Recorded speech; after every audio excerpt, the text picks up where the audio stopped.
Updates with Mr. Warford. Updates with Mr. Warford. Updates with Mr. Warford. Updates with Mr. Warford.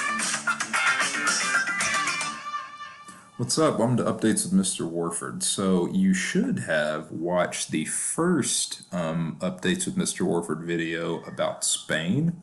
This is the second video about Spain. We're going to talk about its golden age and its decline.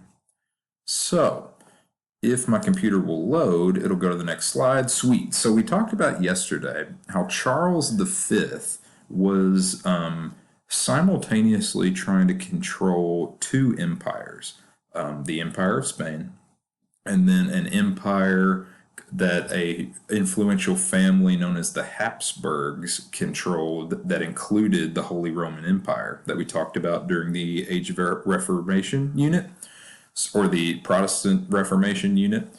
And so Charles V, in short, was just like, y'all, I'm over it. I'm out of here. I'm going to divide up my empire, go move into a monastery, and live out the rest of my days before I die.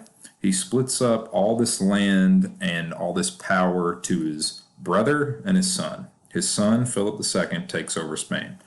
And he becomes a very influential ruler, an absolute ruler, meaning that he has absolute power and controls all facets of the Empire of Spain. Devout Catholic, gets Spain involved in several different wars or battles with other countries, or other empires, I should say, because of his support of the Catholic Reformation.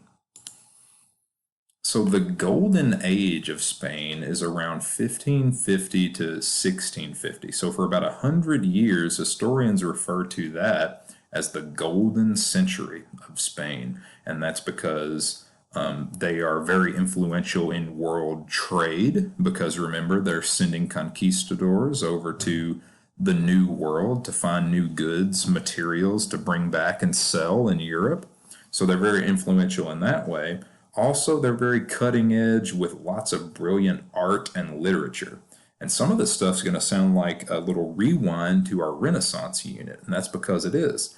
Because Philip II was a patron of the arts. We learned about how rulers and wealthy merchants would pay for artists to make awesome works of art, pay for authors to write books and things like that. Philip II is a patron of the arts. And he also founded schools of math and science in Spain. During this time, painters and writers come into a lot of influence, like people like El Greco, Diego Velázquez, Miguel de Cervantes, who wrote a famous novel called Don Quixote. You may have heard of that. These people actually come to prominence in this golden age or golden century of Spain. So we're living high on the hog in Spain in this 100 years. They are a world power, and Philip II is their absolute ruler. But as we've learned in world history so far, what goes up oftentimes has to have a decline at some point. So why did the Spanish Empire decline? So here's some reasons why, and you need to know a few of these for your test. So throughout the 1600s, Spain's strength and prosperity decreased, and there were a few reasons. And we're just going to hit a couple of them. We're not going to hit all of them. But one of the reasons simply was that after Philip II died in 1598, a lot of the rulers that came after him just weren't as good. They weren't as well equipped to be absolute rulers. Okay, Spain had gotten into a lot of costly overseas wars. Some of it due to Philip II's very strong beliefs in the Catholic Reformation. So they're fighting to institute Catholicism and make sure Catholicism doesn't go away in Europe.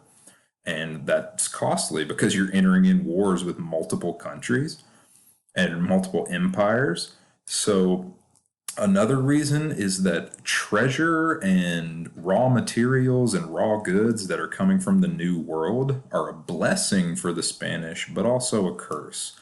Because when more of these goods are coming into Spain, they become reliant on them and don't focus on stuff in their own country. So farming is neglected. their own economy is neglected and it becomes just rooted in all this awesome stuff that we're finding somewhere else.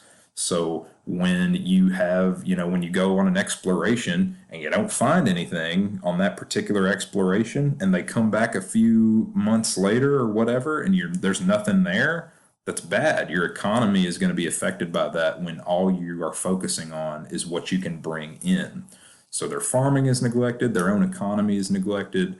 They're taxing the middle class, and that's weakening a group that in other European empires was a big deal, and they were big supporters of the absolute rulers and the royal power in their countries. So you're weakening a group that could help support you.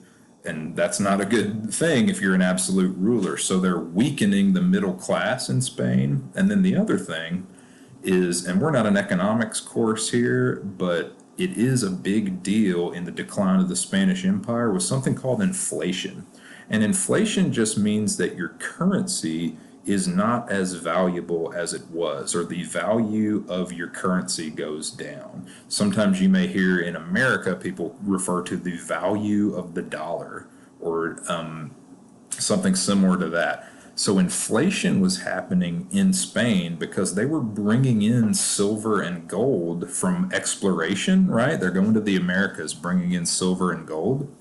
And that was weakening the power of their currency. So it took more of Spanish currency to buy the same thing. And in simple economics terms, that is bad. So it was a blessing and a curse that they were bringing in all this cool stuff from the Americas, because their own, the curse of it was that their own currency is weaker because of all this cool stuff like silver and gold that's coming into Spain.